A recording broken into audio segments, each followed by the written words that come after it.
Programang ito ay rated SPG, striktong patnubay at gabay ng magulang ang kailangan. Dahan-dahan ngang pinasok ni Tanggol ang mansyon ni Ramon. Tahimik siyang naggala para hanapin ang kwarto ni Mokang.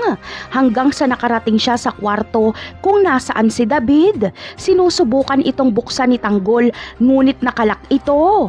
Napansin naman ni David na may gustong magbukas sa pinto ng kanyang kwarto, kaya tinatanong niya ito kung sino.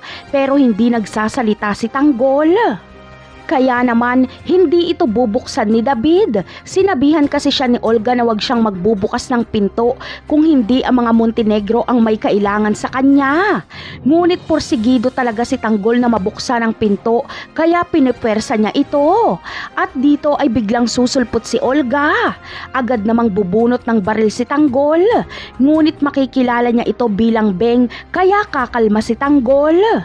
At dito ay kung ano-ano na namang kasinungalingan ang sasabihin ni Olga kay Tanggol para mapaniwala niya ito.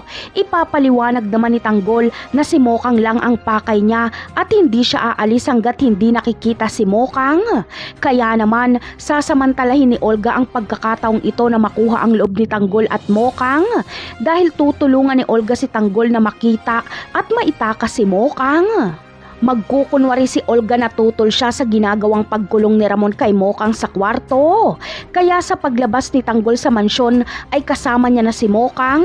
Ngunit agad namang ibabalik ni Tanggol si Mokang sa mansyon pagkatapos nilang mag-usap.